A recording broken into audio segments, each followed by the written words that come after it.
听得此话，拓跋沙狂顿时目光一闪，那是一种无尽的吃惊和无尽的绝望。不过这个目光也只是一闪而过，至少在独孤星风转过身来之前，他将那种目光掩饰得彻彻底底。沙狂，我年岁不小了，早该进入青木盛会专心修炼了。而你与白猿是我最佳的接班人，你们两个都有成为武帝的潜力，可你二人皆有利弊。白猿太过仁慈，你做事又太过凶狠。仁慈不适合做一家之主，更不适合掌管青木山，但凶狠同样如此。可这是天性，你们二人这么多年都无法更改。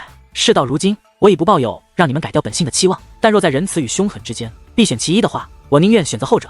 至少凶狠不会妇人之仁，能够守护得住我青木山这份老祖宗留下的基业，不会让我青木山的弟子受人欺辱。虽说青木盛会才是我青木山真正的力量所在，可除非逼不得已，否则青木盛会也不愿管青木山的事。所以青木山是兴是衰，是强是弱，还要取决于掌教的实力。今日我就不妨说出自己的心意，你与白猿我栽培多年，事到如今我更看重于你。独孤星风一字一句，却又另含深意地说道：沙狂，跪谢掌教大人厚爱，沙狂定不会辜负掌教大人的期望。听得此话，拓跋沙狂顿时大喜，二话不说直接跪倒在地，磕头谢礼。不必谢，这是你争取来的，不过最终能否接我的班，还要看青木盛会的决定，所以你要好好表现，至少专心修炼。独孤星风俯下身来，亲自将拓跋沙狂搀起。沙狂定会努力修炼。拓跋沙狂信誓旦旦地说道：沙狂，你今年多大了？忽然独孤星风问道。回掌教大人，沙狂今年刚好531岁，但是掌教大人放心，沙狂一定会努力修炼，不敢辜负您对沙狂的栽培与厚爱。拓跋沙狂再度保证道：你有这个天赋，只要给予你一定的时间，修为迟早会提上来。不过你的年龄也不小了，是时候为你找一个接班人了。独孤星风说道。掌教大人，您的意思是？拓跋沙狂问道。就像当初你与白猿刚刚进入核心地带不久，还是当家长老的我，便将你们收入刑罚部一样，如今这个楚风是个好苗子，相信也有不少人盯上了他，想要收他为徒，所以你可千万不要错过机会。独孤星风说道。沙狂明白。拓跋沙狂点了点头，好好带他，我希望我出关的时候，楚风在你的栽培下也有所作为。独孤星风说道。掌教大人，您这次闭关准备多久？拓跋沙狂问道。到了我这个境界，想要突破实在太难，此次闭关快则3年，慢则100年，这段时间青木山就全靠你和白帝了。独孤星风说道。掌教大人，您放心，有沙狂在，青木山绝对不会出现差池。拓跋沙狂保证道。你的处事能力我自然不怀疑。独孤星风拍了拍拓跋沙狂的肩膀，随后长发飘动，一阵清风袭来，独孤星风已经消失不见。在这天际之上缓缓传来他的余音。不过我闭关之时，你与白猿共掌青木山，希望你们二人能够同心协力，切莫有所分歧才是。沙狂跪送掌教大人，祝掌教大人成功突破。见状，拓跋沙狂在地跪倒在地，磕头谢礼。过了许久，天空没有再度传来声音，他才站起身来。他知道独孤星风走了，他也知道这次独孤星风要闭关许久，这也是他第一次真正的掌握青木山，这本是一个令他激动的时刻。可是此刻他的脸上却没有一丝喜悦，相反还有着一丝愁容。他开始站到先前独孤星风所在的位置，看向了独孤星风先前所看的方向，望着远处天际的金色雷霆，他眼中的戾气竟然增强了几分。雷霆在裂，终将散去。过了一会，雷霆开始消散，又过了一会，雷霆彻底消散，而徘徊在远古仙池的人也都散了。可拓跋沙狂却一直站在这里，站了许久，直到2道苍老的身影飞掠而来，跪在他的身后，他才转过身来。那是一男一女，皆是白发苍苍，不知道活了多少岁月。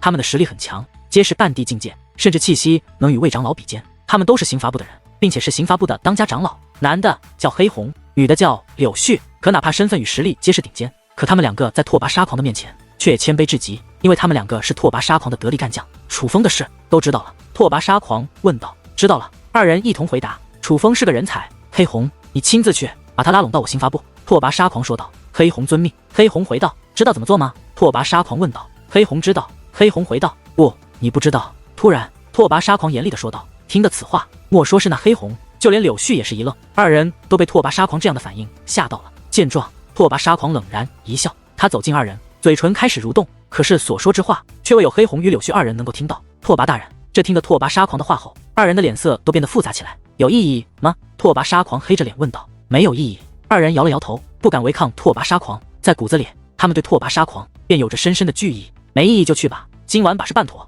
拓跋沙狂说道。而黑红也不敢怠慢，在施礼告别，便身形一动，直接离去。柳絮你也去，不过不必现身，若是楚风拒绝，你就这么办。拓跋沙狂将嘴巴贴近柳絮耳朵，将后面的话说了出来。柳絮这就去办。柳絮听完之后不敢怠慢，如同黑红一样快速的离开了。这一刻，这座古塔之巅便有只剩下了拓跋沙狂一人。而交代完这些事后，他的嘴角掀起了一抹淡淡的笑意，一抹深邃而可怕的笑意。再美的盛宴终将散去，释放金色雷霆的远古仙针也注定如此。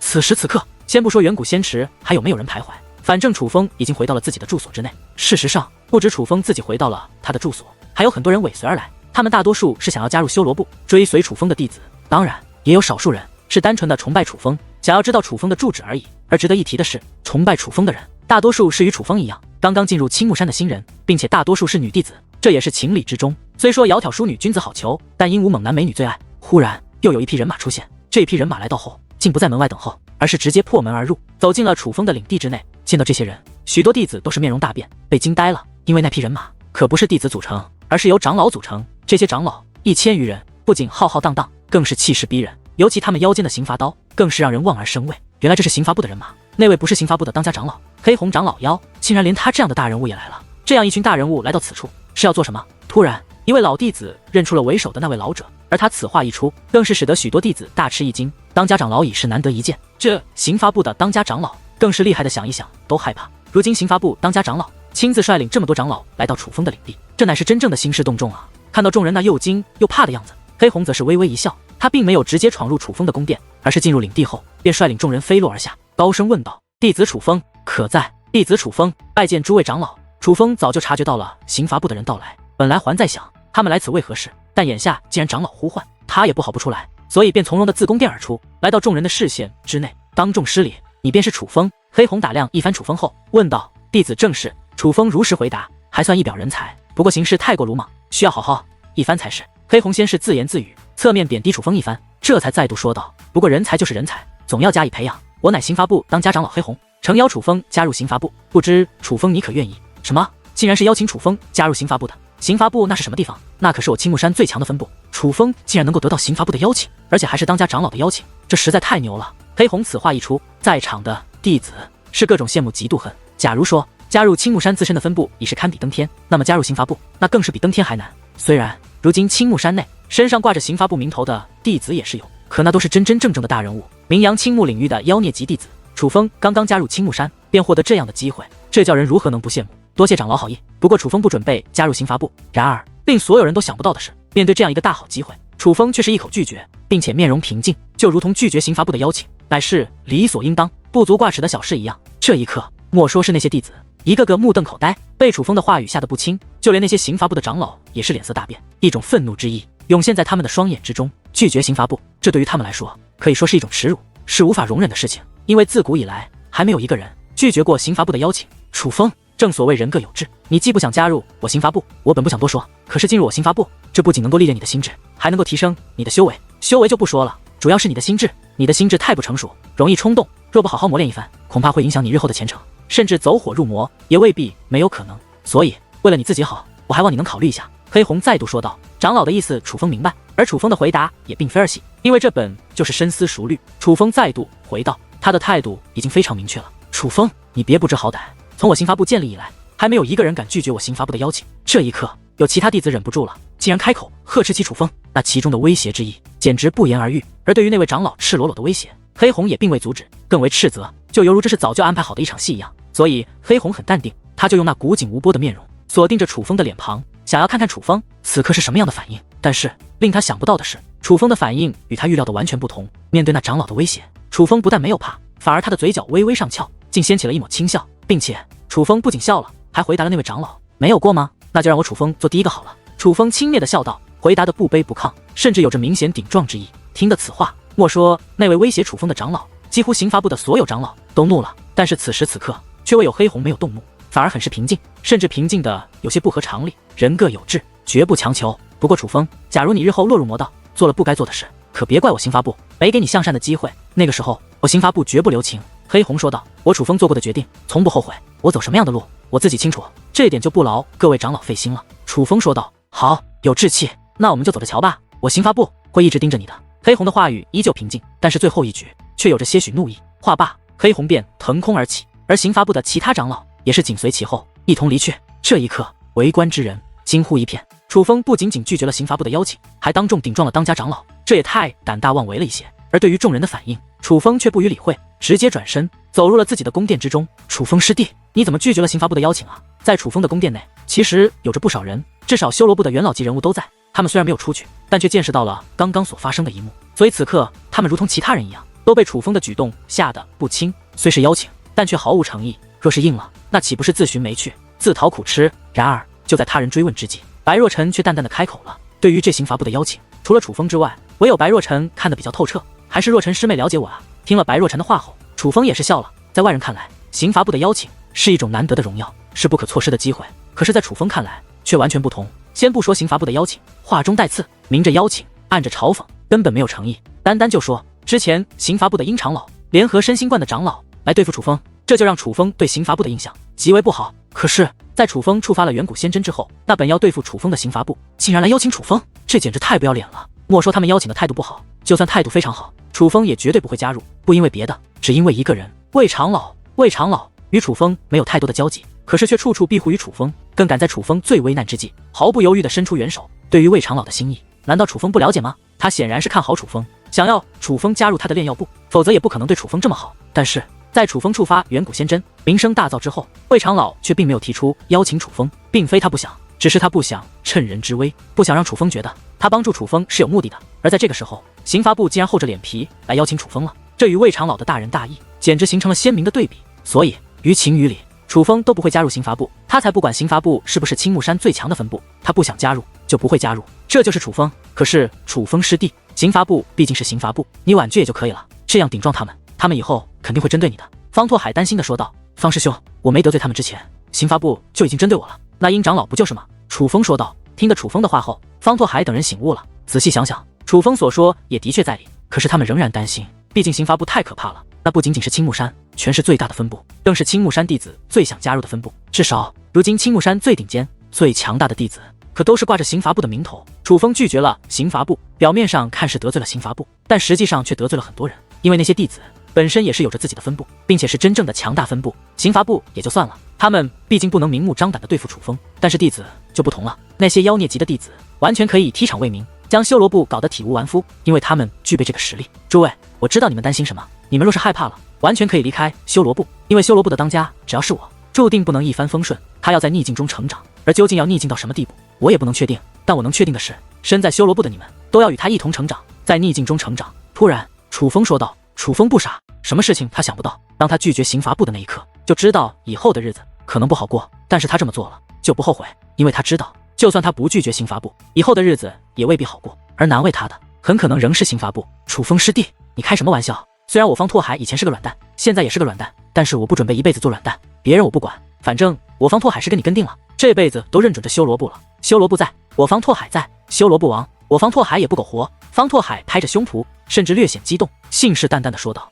对，我们不会离开修罗部的，楚风师弟，我们誓死追随于你。而在方拓海之后，众人更是纷纷表决心。对于这一幕，楚风也是有些意外，毕竟他们如今面临的可并非小虾小鱼的小角色，而是能在青木山内一手遮天的刑罚部。但是哪怕如此，修罗部的人还是愿意追随他，至少这些元老还愿意追随他，这叫楚风如何能不欣喜？好，既然大家愿意与我楚风患难与共，那我也不妨告诉大家一句，日后我们将面临磨难，这是注定的，甚至我们将遭到欺辱，这也是难免的。但请大家记住，我楚风可不是那么好欺负的，只要我楚风不死，那些欺辱过我们的人都将为他们的所作所为付出100倍的代价。楚风凝重地说道。当家的万岁，修罗部万岁。听得楚风的话后，修罗部的成员皆是感觉热血澎湃，激动不已，就连向来冷冰冰的白若晨也在嘴角掀起了一抹淡淡的笑意。次日，楚风的事情迅速传开，几乎所有人都知道了，远古仙针被触发，而触发远古仙针的是一个叫做楚风的弟子，而元清之前的所有荣耀也都是冒领楚风的，无论是之前触发的远古仙针，还是夺得的帅旗，原来都是楚风做的。一时之间，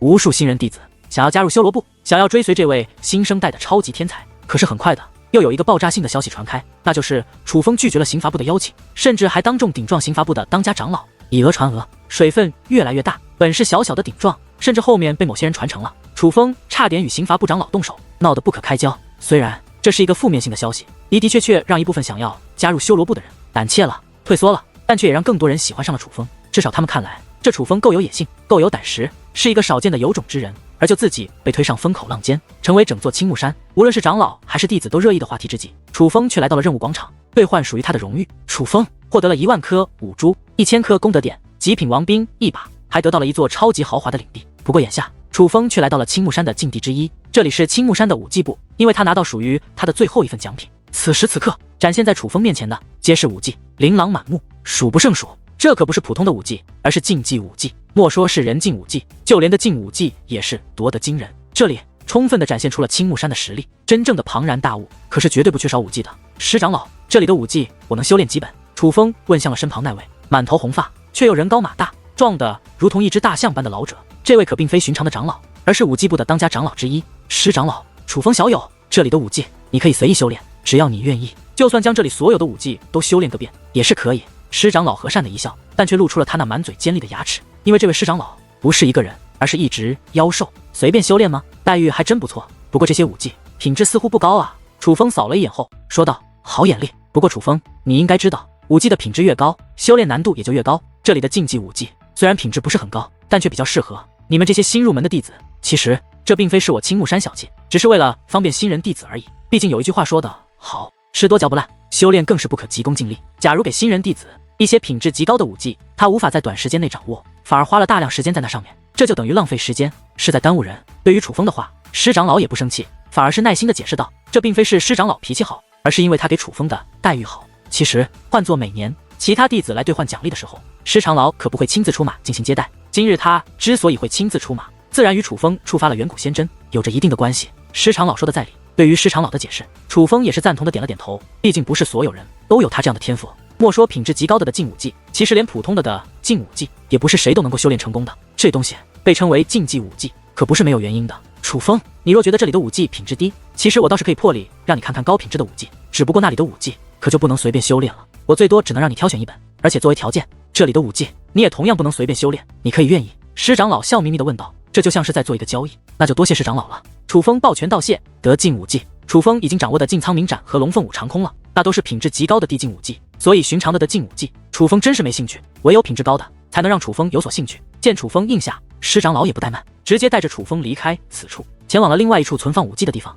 这是一座地下宫殿，无论是内部装饰还是结界的强度，甚至是看守之人，都比先前的强上不仅一倍。这座宫殿很大，但是存放的武技却并不多，只有20本，但这20本可并非寻常的竞技武技，它们不仅皆是地境武技，更是地境武技中的极品。这20本地境武技可以说是除了青木盛会之外，青木山内最珍贵的20本竞技武技。不过修炼难度也是极高，哪怕是我也是耗费了100年时间才练成其中一本。而现在你有机会再从中挑选一本，不过我的建议是，千万别挑选太难的，至少在这20本中挑选一本你觉得适合你并且能够修炼的。师长老提醒道。多谢长老提醒。楚风施礼道谢，因为他能够感觉到这20本地境武技的确非同小可，至少质量上比之前的那些竞技武技就要强上许多。之后楚风开始逐一观察，认真挑选，发现这些武技真的很不错，至少他看的几本都能与他的金苍冥斩相媲美。可是奇怪的是，这些地境武技虽然厉害，可却没有一本有让楚风修炼的冲动。直到楚风看到第13本武技的时候，他才突然眼前一亮，竟然连心跳也是变得急促起来。那本武技的名字是那样的熟悉，竟然叫做的劲苍冥遁。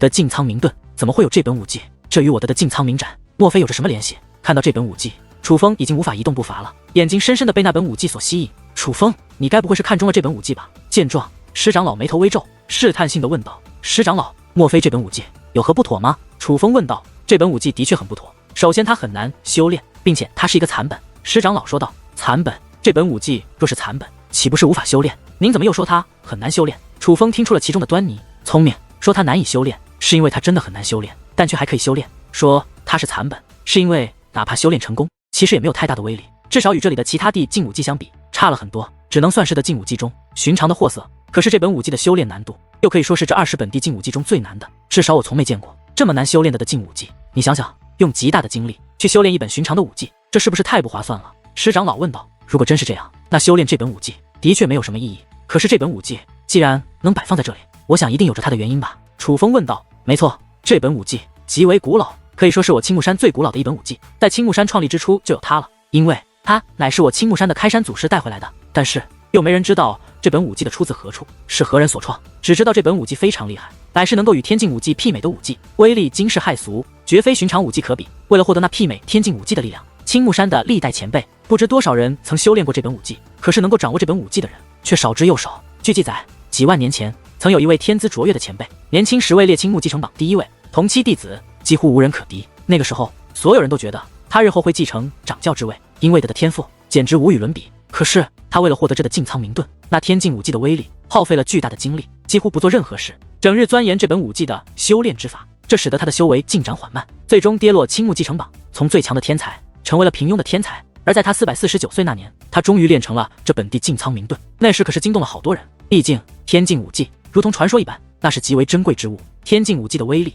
几乎没人见识过，所以几乎青木山的所有人都想知道，这能够媲美天境武技的力量究竟有多恐怖。终于，在许多长老与弟子的见证下，那位前辈当众施展了地进仓明盾。可是那地进仓明盾的威力却让人失望不已，因为那的进仓明盾的威力只能与寻常的劲武技相媲美，连优质的劲武技都不如，就更别说媲美天境武技了。那日之后，倾其一生修炼此武技的前辈便死了，他是自击而亡，因为他觉得丢脸，用了一生的时间，竟然修炼了这样一本平庸的武技，他失去了活下去的勇气，没脸再活在这个世上。不过，尽管那位前辈失败了，可在后来却仍妖孽级的前辈不信邪，他们觉得不是的进仓明盾平庸，只是那位前辈没有彻底掌握而已。所以在此之后，仍有不少前辈修炼此武技，其中自然也有一些人修炼成功，可却都付出了极大的代价，获得了平庸的力量。几乎所有人都步了那位前辈的后尘。在那之后，惨剧一幕接着一幕发生，终于人们开始怀疑这的进仓明盾是否根本就不具备传说的威力，它根本就是一个骗局。可是这地进仓明盾毕竟是青木山的祖师带回来的，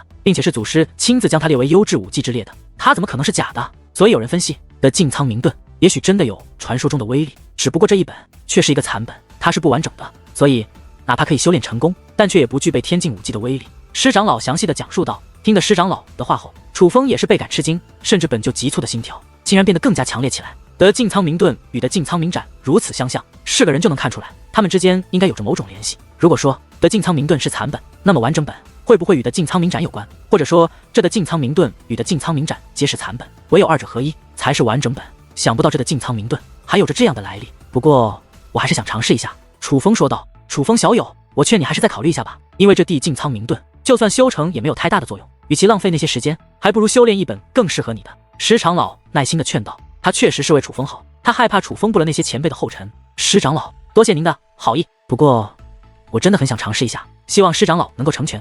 楚风坚信这的进仓明盾与的进仓明斩有着一定的联系，所以他自然不会错过这个机会。天境武技的威力是个人都想得到，楚风自然也不例外。既然如此，那我就成人之美吧。见状，施长老先是叹息一声，但是紧随其后还是将那本武技拿了起来，不过却并没有直接递给楚风，他先是布置特殊的破解阵法，附加到那本武技之上，将那本武技之上的隐藏结界破解之后，才递给楚风。楚风接过禁忌武技，意念一动，顿时感觉庞大的信息开始自禁忌武技之中灌输到他的脑海。这武技然而，当这本禁忌武技的所有内容全部进入楚风的脑海之后，哪怕是楚风也是眉头微微皱起，因为他发现这本禁忌武技的修炼方法还真是有些奇怪，似乎是真的缺少了些什么。总之，他的修炼难度竟然还远远高出的进仓明斩，绝对是楚风所见过修炼难度最高的一本禁忌武技。这也就难怪青木山历代前辈那么多人修炼都失败，就算成功的也耗费大量时间与精力，因为这本武技就算楚风修炼也需要消耗不少精力与时间才对，他的确很难。楚风，这本武技真的难以修炼，不过你执意如此，我也不好阻拦。不过我倒是可以给你一些提醒，也许能够帮到你。其实历代这么多前辈修炼过这本武技，也总结出了修炼的方法。这本武技倒是与我青木山一物有关，想要修炼此武技，必须通过内物才行。而那物你也有过接触？施长老提醒道。有过接触，晚辈愚钝，不知长老所说是何物，还请长老明示。楚风实在想不起来他什么时候接触过与的进仓明盾有关的东西。仓明药草，施长老说道。仓明药草，听得此话，楚风吃了一惊。仓明药草他自然知道，甚至楚风也曾想过，仓明药草是否会与他的地金仓明斩有着某种特殊联系，毕竟名字如此相像。可是经过仔细研究之后，楚风却并未发现仓明药草有任何特殊之处，更别说与的进仓明斩有关的地方了。在你看来，仓明药草一定是寻常的药草，但其实不然，仓明药草会中蕴含仓明之气，这仓明之气炼药更佳，甚至还可以用来炼气，只不过这仓明之气需要提炼之后才能展现，若不提炼是根本无法被发现的。你不是与炼药部的魏长老很熟悉吗？他那里是专门提炼这仓明药草之中那些仓明之气的，你若要修炼这本地进仓明盾，倒是可以到他那里取经。施长老说道。多谢施长老提醒，您真是帮了我一个大忙。楚风这句话是发自肺腑的，若不是施长老提醒，他绝对不会想到仓明药草会与的进仓明盾有关系。而这一刻，楚风更是相信得进仓明盾与他的金仓明斩应该是有着巨大关联的，因为别的他不知道，仓明之气楚风可是非常清楚的。关于地进仓明斩的介绍是：地进仓明斩，仓明大帝2000岁所创，召唤仓明之气，毁天灭地，乃是的劲武技中最上乘之作。得进仓明斩不仅明确的说明了它的出处，还说明了具体的修炼方法，而仓明之气就是地进仓明斩的要义所在。可是的进仓明盾就不同了，虽然有着修炼方法，但概念却很模糊，甚至里面的用词都很模糊。但是听过施长老的话后，楚风便知道这的进仓明盾与的进仓明斩一样，都是需要仓明之气的。最主要的是，地境苍明盾虽然来历模糊，可是关于威力的形容，那可就相当的恐怖了。其中一句话几乎与师长老的介绍如出一辙，那便是地境苍明盾，以守为攻，亦可以攻为守，修至大成，毁天灭地，堪比天境武技。虽然两者介绍不同，但却也有着绝对相同之处。楚风越发越觉得这两本武技很可能出在同一人之手，那便是那所谓的苍明大帝。不过是否真的两者互补，最终成就天境之威，必须要楚风练成这的境苍明盾之后才能确定。在此之后，楚风也不长留，与师长老告别之后，便就此离开了。因为如今的修罗部外人满为患，楚风这位当家人可不是做甩手掌柜的时候，实际上他来领取奖励，也是为了修罗部。长老大人，为何不让这楚风加入我武技部？此子小小年纪，已然天赋异禀，并且性格沉稳，当真是难得的好苗子啊！在楚风走后，武技部另外一位长老对师长老问道：“此子天赋异禀，这自然不假，不过可惜我们发现晚了。老魏头比我们运气好，先一步发现了楚风这颗好苗子，并且在楚风最危难的时候挺身而出，帮了楚风大忙。而我也能够看出，楚风并非唯利是图，而是一个知恩图报之人。从他拒绝刑罚部就能看得出来。所以说，刑罚部被拒绝，这并非偶然，甚至是情理之中。我若开口邀请楚风，只会让他为难而已。与其那样，还不如像现在这样，说不定日后我们还能成为莫逆之交。”石长老说道。还是长老大人高见。听得此话，那位长老也终于明白了，想要邀请楚风不是那么容易的，因为楚风感恩图报，早就心有所属，是准备加入炼药部的。对于两位长老的议论，楚风并不知晓。领取完最后一件奖励后，楚风便回到了自己的住所，只不过这是他的新住所，是一个超级恢宏的领地。这座领地在整座青木山的核心地带都可以算是顶级的存在，至少弟子之中能有这样领地的人可不多见。在来到新住所后，楚风便亲自将修罗部的牌匾挂了上去，因为这里将成为修罗部的新总部，并且楚风还放出消息，要在2日后敞开大门招收成员，所有想加入修罗部的人都可以来此参加考核，只要考核通过，无论年龄大小或是出自何处，都可以成为他修罗部的人。当然还有一个例外，那就是青木南陵的弟子不用参加任何考核，只要他们愿意，立刻就可以成为他修罗部的一员。这是楚风的使命，保护青木南陵的弟子就是他来到青木山后的第2个使命。至于第1个使命，那就更为重要了。严格来说，那不是使命，应该是一个目的，是楚风来到青木山的真正目的，那便是那座蕴藏着庞大修炼资源的宝藏。这座宝藏若真的存在，若真如记载，若真能被楚风得到，那楚风的修为定将一跃千里，瞬息大涨。想当初，楚风刚刚进入五之圣土，结识了一位罗爷爷，那罗爷爷曾是一位行者，虽然修为谈不上多高，但却几乎用尽一生时间游历了五之圣土的许多地方。而在罗爷爷那里，楚风得到了一份地图，这份地图记载着一棵大树、一个宝箱以及一把兵器。宝箱与兵器不谈，那棵大树竟然结着数之不尽的果实，而每颗果实都是蕴含天地能量的修炼奇物，那是真正的宝藏。而这座宝藏就在青木山这浩瀚群山之中。楚风当初毁了地图，可是地图的内容却清晰地记在脑海之中，所以楚风知道那地图位于青木山的具体位置。而实际上，在来到青木山后，楚风早就对比了青木山的地图以及脑海中的地图，了解关于那宝藏的位置。可是很不幸的是，在青木山有一大片禁区，连当家长老都不能擅自进入的禁区，而楚风想要寻找的宝藏就偏在那禁区之列。在那片禁区之中，有的藏有凶猛的异兽，有的藏有剧毒植物，甚至还有传自远古的沙阵，那里可以说是青木山最凶险的地方，没有之一。而那宝藏就在那最凶险的地方，莫说是楚风无法进去，就算他可以进去，现在也没有把握进去，那里实在太危险了。所以楚风只能积累实力，然后寻找机会，唯有天时地利人和之时，才能有机会进入那藏有宝藏的地方。至于眼下，楚风需要做的是打理好修罗部，至少趁着自己名声大噪，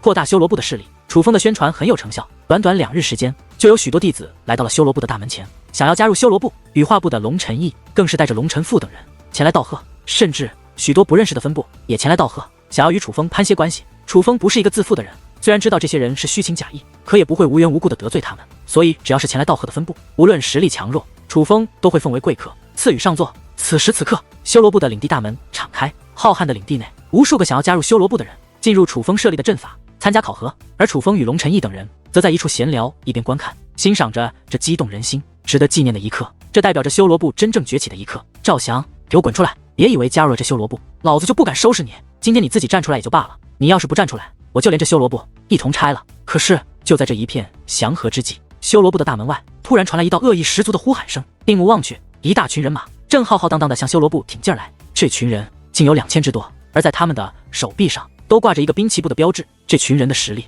不容小觑，皆是不弱，但是最强的却是为首的那名青年男子。这名男子年纪不是很大，绝对没有超过30岁，并且因为面容稚嫩，虽说他是青年，但却更像是一位少年。可是他那稚嫩的脸上却又充满不善，可谓恶意十足。他是这2000余人之中实力最强的，修为在6品武王的境界。至于他的气息也是不弱，至少与雷耀不分上下，甚至还要强上些许。在他出现后，许多人都是赶忙退让，大部分人的脸上都涌现出了胆怯之色。哪怕是被楚风奉为嘉宾的各个分部当家，此刻也是眉头紧皱，脸色大变。因为这位为首的青年不仅有着6品武王的修为，他的胸口还挂着一个让人不得不怕的标志——练兵部。练兵部，这可并非是弟子创造的分部，而是由诸多当家长老守护的分部。这位青年竟然是练兵部的成员，这也就说明他身后有当家长老撑腰，这叫人如何能不忌惮？刘冰奇，他来这里做什么？见到这位青年，龙晨毅眉头微皱，很是不解地说道：“龙师兄，你认识这人？”楚风问道。“认识，这个人叫做刘冰奇，是兵旗部的大当家。此子天赋不错，绝对算个修武天才。不过他最厉害的却并非是修武方面，而是戒灵之术。至少他的戒灵之术远胜于我等，所以被练兵部的当家长老看中，邀请到了练兵部，成为了练兵部的一员。这刘冰奇非常自负，他的兵旗部不仅以自己名字命名，招收弟子也是非常苛刻，不仅要实力超群的，还要擅长结界之术的。没有精神力的人休想加入他的分部，这导致他的分部人数虽少，但却皆是精英。也许在其他人眼中，身心部是核心地带分部的第11名，但在我眼中，这刘冰奇的骑兵部其实要比身心部要强。这刘冰奇的实力也要强于雷耀才是，只是因为他平时太过低调，所以名声略低，所以才会被许多人认为他的兵旗部不如雷耀的身心部。但是这刘冰奇虽然自负，但却并不无端生事。今日来到这里，让我很不解，因为他可不像是一个没事找事的人。莫非楚风师弟与他有过恩怨，或是得罪过他兵旗部的人？龙晨毅不解地问道。我与这刘冰奇今日第一次见，这兵旗部我也是第一次听说，自然没有恩怨。楚风说道。刘冰奇，打伤你成员的人是我，这与修罗部无关，有什么事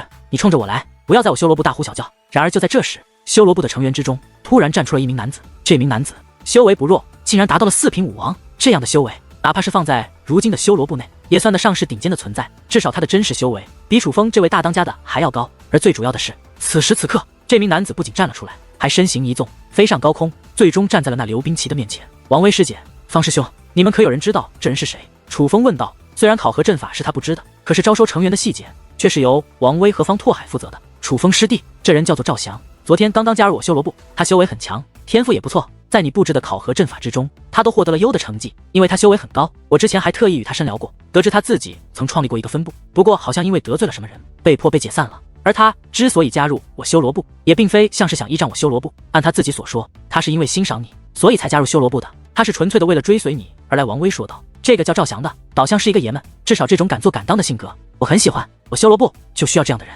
看着那位在加入了修罗部，却不依仗他楚风，反而自己担当的赵翔，楚风面带笑意的点了点头。不知好歹的东西，要你加入我兵旗部，你不加入，还打伤我的人，不给你点教训，你是真不将我刘冰奇放在眼中啊！看到赵翔，刘冰奇眼中的怒火更深，抬腿一脚便猛然踹出，对着赵翔的左腿就踹了过去。这一脚不仅速度奇快，力量更是极大，若是踹中，赵翔的左腿必断无疑。最重要的是，刘冰奇的这一脚当真刁钻，以赵翔的实力，他显然是无法躲避的。然而就在这千钧一发之际，一股磅礴的力量突然在赵翔身前炸响，与此同时，一道身影也是落在了赵翔的身前，是楚风。楚风出手了，他身穿雷霆铠甲，背带雷霆羽翼，修为只在瞬间便从3品武王提升到了5品武王的地步。5品武王在其他人身上自然不可能是这刘冰奇的对手，但是在楚风的身上，那可就要比刘冰奇恐怖数倍。所以楚风并未真的出手，只是一股气势便将那刘冰奇震得倒飞而去。若不是他的手下将他拖住，他定直接摔倒在地，摔个4脚朝天。你他妈找死！被楚风一击击退，刘冰奇的脸上挂不住了，他愤怒不已，站起身来便向楚风反扑而来。然而这一次，楚风只是大袖一挥，一阵劲风便席卷而去。那刘冰奇如同先前一样，再度被掀了一个人仰马翻，狼狈不堪。好强！见到楚风出手，许多人都是眼前一亮，惊讶地张大了嘴巴。虽然楚风当日在远古仙池已经充分证明了自己，但却并非所有人都见证了那一幕，所以许多人对于楚风的逆天战力只是有所听闻，却没有亲眼所见。而今日一见，他们不仅信了，还被震惊了，因为楚风的修为当真是名不虚传，没有一点水分。至少这6品武王的刘冰奇，在5品武王的楚风面前，简直如同一滩烂泥，根本没有好手之力啊！妈的，你竟敢打我！你知道我是谁吗？刘冰奇不傻，他已经知道自己不是楚风的对手，可是明明是来揍人的，此刻却被人揍了，这叫他怎能甘心？不仅双拳紧握，更是咬牙切齿，那一双怒容尽显的眼睛简直能喷出火来。然而看着那满面怒容却又狼狈不堪的刘冰奇，楚风却是轻蔑的一笑，说道：敢动我修罗部的人，莫说是你，就算偏王老子，我楚风也照打不误。听得此话，不仅刘冰奇为之一愣，几乎在场的所有人都是为之一愣，因为不得不说，楚风的这句话也着实太狂了一些。然而就在这时，令人想象不到的一幕发生了。楚风的衣衫舞动之间，一股磅礴的威压竟自他的身体散发而出，排山倒海一般，便向刘冰奇等人压迫而去。楚风的威压非同小可，只是4品武王的他就能够完虐6品武王的雷耀，又何况是5品武王的他？此刻在楚风的威压之下，包括刘冰奇在内的2000多位兵器部成员都如同死狗一般，被楚风的威压压倒在地。尽管用力挣扎，却又根本无力站起。想拆了我修罗部，就凭你们这群废物！楚风走到刘冰奇的面前，冷笑着问道：“妈的，你等着，我早晚拆了你这修罗部！”刘冰奇咬牙切齿地说着。身为练兵部的成员，有当家长老做后盾的弟子，他何时受过这样的欺辱？然而令他想不到的是，他此话刚刚落下，楚风一巴掌便落在了他的脸上，不仅使他口吐鲜血，更是外带2颗碎了的大牙。拆我修罗部，你信不信我现在就拆了你兵器部？楚风冷声说道。而见到这一幕，在场的所有人都是忍不住倒吸一口凉气，因为这楚风可真是敢说敢做，他竟真的打了刘冰奇。楚风师弟可要三思，这刘冰奇毕竟是练兵部的人，你这样做，怕是练兵部的当家长老不会轻饶了你啊！因为你打刘冰奇，不仅是折了刘冰奇的面子，还是折了练兵部的面子。眼见大事不好，龙晨义赶忙开口劝道。而实际上，此时此刻，如同龙晨义这样的劝解之言，正在数不胜数地传入楚风的耳中。事实上，不仅他人劝解楚风，就连刘冰奇也是一脸阴狠地恐吓起楚风。好，真的敢打老子，你他妈还真是有种啊！来啊，再打呀！竟敢打练兵部的成员，你是真不将我练兵部放在眼中啊！来来来，你再打，有种你就打死我，看看练兵部的长老们会不会放过你。听得此话，楚风也是迟疑了。练兵部的确是当家长老坐镇的分部，如今他已经得罪了刑罚部，若是再得罪了练兵部，那么树敌也就太多了一些。就算他楚风天不怕地不怕，可是修罗部的其他成员不见得不怕。最主要的是，他楚风还需要在这青木山混下去，否则他怎么能够有机会获得那蕴藏着无尽修炼资源的宝藏？怎么不敢了？不敢了就快认错！现在给我跪地磕头，我倒是能饶你不死。见到楚风迟疑，那刘冰奇顿时无比得意，明明趴在地上的他，竟然呵斥楚风向他求饶。技不如人，便出言威胁刘冰奇：“你加入我练兵部，别的没学到，倒是学会仗势欺人了。”然而令人想不到的是，就在这时，突然一道老者的声音响彻开来，与此同时，一道老者的身影也是浮现而出，站在了楚风的身旁。这位不是练兵部的当家长老夏侯长老妖，而见到这位之后，在场的弟子更是大吃一惊，因为他们可都认得这位大名鼎鼎的人物，而这位正是当日在远古仙池与魏长老一同观看楚风身手的那位练兵部的当家长老夏侯剑庭。夏侯长老见到这位夏侯长老，许多都是脸色大变，尤其是那些站在楚风这边的人，那更就是害怕到了极点，心中在想，这可真是害怕什么就来什么。他们害怕的就是楚风惹怒了练兵部的当家长老，而现在就在楚风暴打刘冰奇的时候，夏侯长老偏偏出现，这不是被抓了个正着吗？这一刻，几乎所有人都觉得楚风是要大难临头了。毕竟当家长老可非寻常的存在，他要教训楚风，能够找到100种理由，可以说是想收拾谁就收拾谁。楚风，打吧，打死他，老夫替你做主。然而令人想不到的是，夏侯长老出现后，并未责罚楚风，反而是让楚风继续打那刘冰奇，并且态度之和善，没有丝毫怒意，这着实把众人弄懵了。长老，您不过要论不解。此时最为不解的却是刘冰奇，身为练兵部的成员，在见到夏侯长老出现后，他当真是觉得救星来了，觉得这楚风要倒大霉了，觉得他所受的所有屈辱都能够加倍的打回去。但是现在这是他妈什么情况？自家的当家长老不帮着自己也就算了，还要别人打自己。这一刻，刘冰奇顿时凌乱了。刘冰奇技不如人，便转而恐吓，你真是丢尽了我练兵部的人。楚风，打吧，这样的弟子简直不配留在我练兵部，他也就不是老夫收入练兵部的，否则老夫现在就将他逐出练兵部。夏侯长老对待刘冰奇怒意十足，但是对待楚风却亲切有加，这样巨大的差距，当真是惊呆了众人的眼球。这是什么情况？这完全不合乎常理啊！为何这夏侯长老不帮着刘冰奇，反而这般向着楚风这个外人呢？长老，并非弟子难为刘冰奇，只是他来我修罗部闹事，还要打我修罗部的成员，嚷着拆了我修罗部。身为修罗部的当家，我不能不对他施以惩戒。其实楚风也完全搞不清状况，甚至他不能确定这位夏侯长老是真的要帮他，还是在演戏。为了保险起见，他收起了压制刘冰奇等人的威压，想要就此作罢。楚风小友，这刘冰奇不争气，理当受罚。你打他打得很好，只是打得不够重，应该再向痕里打一打。其实老夫今日前来还有一事相求，不知楚风小友可否答应老夫？夏侯长老笑眯眯地问道。不知长老何事？楚风问道。我想邀请楚风小友加入我练兵部，不知楚风小友可愿意？夏侯长老继续说道。什么？夏侯长老此话一出，在场之人再度大吃一惊。而事到如今，为何夏侯长老帮着楚风，而不帮刘冰奇，也算是真相大白。原来从一开始他就是为楚风而来，他是来邀请楚风加入练兵部的。听到这句话，其他人也就算了，那刘冰奇顿时脸就绿了。他与楚风已结恩怨，若是楚风加入了练兵部，那岂还有他好果子吃？他是打心眼里不希望楚风加入练兵部，可是身为小小的弟子，他又没有任何话语权，只能眼睁睁地看着夏侯长老邀请楚风，却又无能为力。老怪物，你也太不厚道了！当日明明与我打赌，只要楚风胜了雷耀，你便不可邀请楚风，今日怎么又出尔反尔？然而就在这时，突然一道暴怒的声音响起，与此同时，一道身影也是飞落而下，站在了夏侯长老的对面，竟然是魏长老。只不过此刻的魏长老可谓是满面怒容，那个样子简直就像是要杀人。老家伙，当日的确是我赌输了不假，不过楚风这孩子实在是太难得了。这样，我把之前你输给我的丹药还给你，再加倍补偿你10克，你就把楚风让给我吧，不要与我争了，可好？见到魏长老，理亏的夏侯长老笑的那叫一个殷勤。休想，楚风是我的，谁都别想跟我抢，谁敢跟我抢，我就跟谁结。魏长老一口拒绝，随后也不管3七21，直接看向楚风说道：楚风，来我炼药部吧，我魏某人绝对不会亏待于你。楚风，来我练兵部吧，老家伙能给你什么，我都加倍给你。见状，夏侯长老也不甘示弱，竟向楚风许下承诺。这一刻，在场的诸多弟子都是目瞪口呆，一个个羡慕的哈喇子都快流了出来。被当家长老看好，这是多少人梦寐以求的事情，可是他们最多也就在梦中想想。但是现在，楚风不但被当家长老看好，而且还是2座分部的2位当家长老看好，甚至这2位当家长老为了争抢楚风，竟然纷纷许下承诺。这样超凡的待遇，当真是将其他弟子的鼻涕泡都给羡慕出来了。夏侯长老，多谢您的看好，不过楚风早就心有所属，恐怕要辜负您的好意了。事到如今，楚风也明白了夏侯长老为何对他这么好，原来他从一开始就想邀请自己加入练兵部。不过可惜，楚风是不可能加入练兵部的，因为当初帮他的是炼药部的魏长老，而楚风却又偏偏是一个知恩图报之人，所以楚风婉拒夏侯长老之后，又看向了魏长老，说道：魏长老，楚风一直想要修炼炼药之法，能得魏长老赏识，是楚风的荣幸，楚风愿意加入炼药部。好，哈哈，好啊，楚风，你放心，你加入我炼药部之后，老夫定会倾囊相授，将我所学，将我所知，皆传授于你。见楚风应允，魏长老当真是高兴坏了，不仅连说3个好字，更是直接取出炼药部的标志，直接佩戴在了楚风的胸口之上。看着楚风胸口上的药字，许多人都是羡慕不已，但是练兵部的夏侯长老可就多少有些失望了。失望归失望，他却没有丝毫的怨恨，而是笑眯眯的看向了魏长老。老家伙，恭喜啦，你炼药部能得到楚风小友，日后定然崛起。老怪物，也多谢你不再与我争抢，得到楚风。魏长老美的不行，完全忘记了先前与夏侯长老的不愉快。楚风，你真是不知好歹，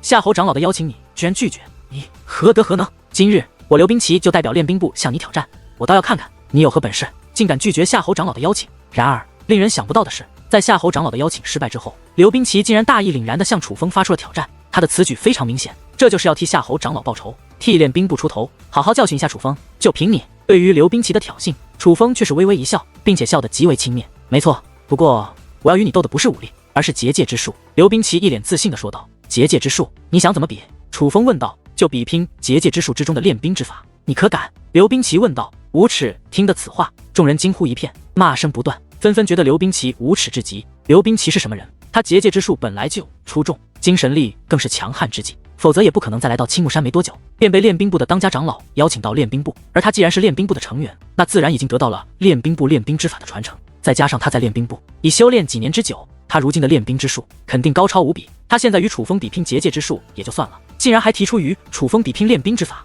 这不是明摆着欺负人吗？这绝对是一场不公平的比试。这一刻，很多人都怒了，甚至就连练兵部的夏侯长老此刻也是眉头微皱，眼中涌现出些许怒容，看向了身旁的刘冰奇，似乎想要训斥一番。练兵之术，好啊，我楚风就与你比上一比。然而就在夏侯长老甚至许多人准备斥责刘冰奇这无耻之举的时候，楚风却是从容的应下了。楚风，你见到楚风应下，许多人都是吓了一跳，他们本想说些什么，可是看到楚风那从容自信的样子，所有人有都话到嘴边，然后咽了回去。虽然许多人与楚风交往都不深，但短短几日时间内，楚风做了太多不可思议的事，尤其是他那自信的样子，就仿佛没有什么是他做不到的一般。所以这一刻，莫说是魏长老微微一笑，就连夏侯长老的嘴角也是扬起了一抹笑意。他们2个都是向着楚风的，尤其是夏侯长老，哪怕楚风拒绝了他，但他也是看好楚风的。所以刘冰奇此刻想要表现自己，想要以挑战楚风来讨好夏侯长老，完全就是跳梁小丑，自讨苦吃。但是此时此刻，无论是魏长老还是夏侯长老，他们都没有阻止刘冰奇向楚风挑战，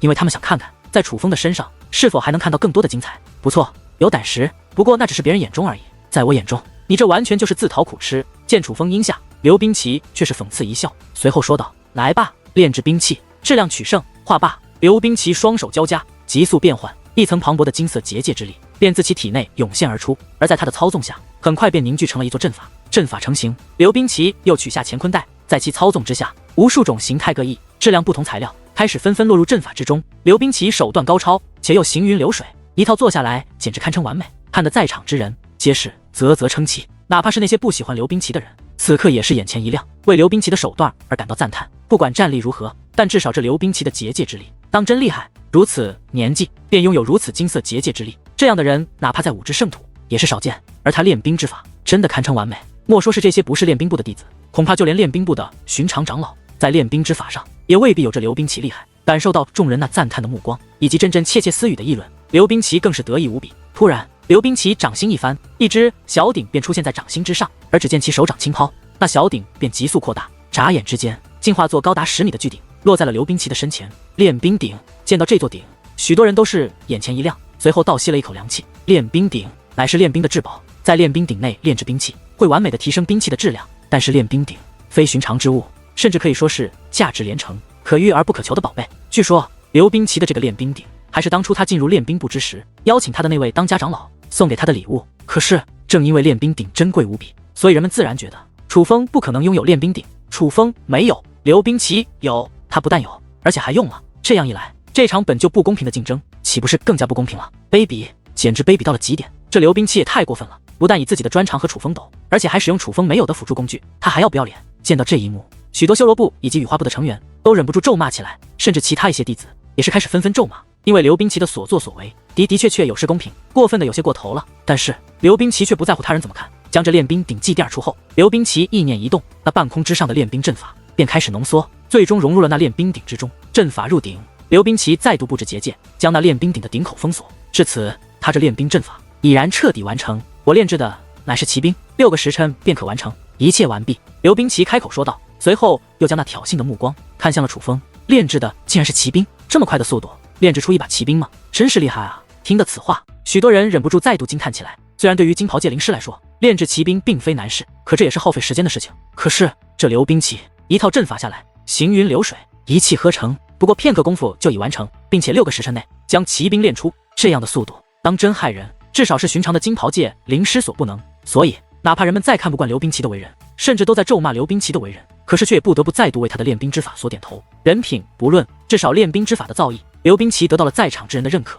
然而就在这时，楚风却是微微一笑，随后之间起双手交加，急速变化，那金色的结界之力便如同泄闸的洪水一般，自楚风的体内暴涌而出。好强的结界之力，这楚风果然也拥有金色结界之力了吗？难怪敢接受刘冰奇的挑战。不，楚风要比刘冰奇厉害，毕竟楚风的年龄要比刘冰奇小很多，这个年纪便获得金色结界之力，这也未免太厉害了一些。当楚风出手之后，人群顿时惊呼一片，那个声音几乎如雷贯耳，响彻天空。因为楚风与刘冰奇不同，楚风的战力惊为天人，简直堪称不可思议。按理来说，楚风的战力这般出众，在结界之术方面应该受到很大限制才对，但是楚风却没有，这叫人们如何能不惊叹？正所谓一心不可两用，到了他们这个境界的人更是如此。所以到了他们这个境界，若想有所成就，就必须专攻一项。若是修武与结界之术都想追求完美，投入同等的精力，往往会造成两者境界都不行的惨剧。这导致许多战力强大的人，就算拥有精神力，可是结界之术方面的实力却未必很强。就比如青木山内，其实很多弟子都具有精神力，但是结界之术强悍的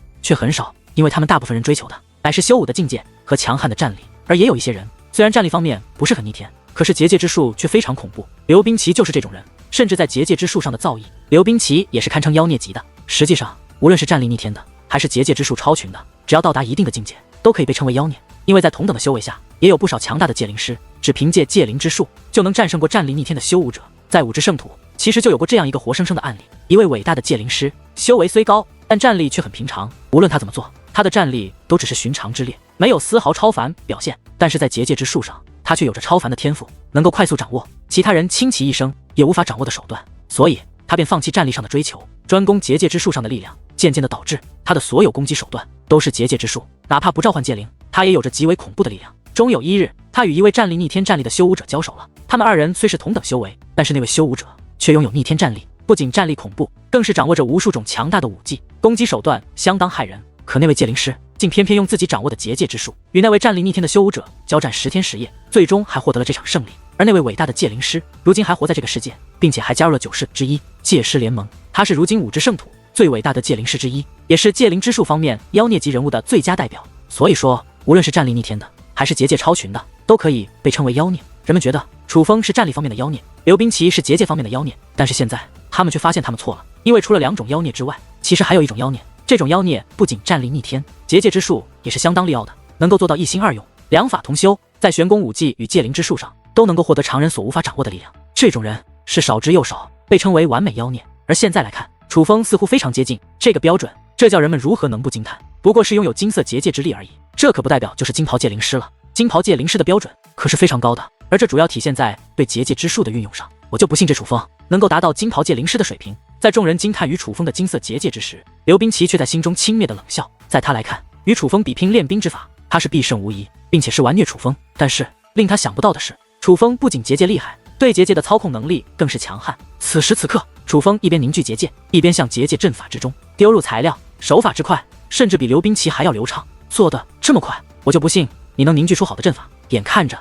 楚风的阵法快要完成，但使用的时间却比他还要短上许多。刘冰奇坚定地认为楚风是在急功近利，虽然过程的确快，但结果往往会很糟。楚风小友，用我这练兵鼎能让你的兵器更加优质，也能提高时间。然而就在楚风阵法将要完成之际，夏侯长老却是突然出手了。他袖袍一挥，顿时金光四射，最终只听砰的一声，一个金灿灿的练兵鼎便落在了楚风的阵法下方。看着那个练兵鼎，所有人都是眼前一亮，因为只有眼睛看的，人们就能够看出夏侯长老的这个练兵鼎当真是极品一个，比之刘冰奇的那件要好上很多。但是相比于他人，刘冰奇的脸都绿了，自家的长老竟然帮助自己的对手，这叫他如何能够接受？他真是气得连心肝脾肺都要炸掉，但是却只能隐忍。他知道夏侯长老很看好楚风，所以他下定决心一定要战胜楚风，用实力证明自己，证明他比楚风强。而见到这座练兵鼎，楚风起初有些犹豫，他犹豫要不要用，但最终还是点了点头，说道：多谢长老。话罢，楚风意念一动，那磅礴的阵法便落入了这座练兵鼎之内。而楚风接下来的动作更是让人意外，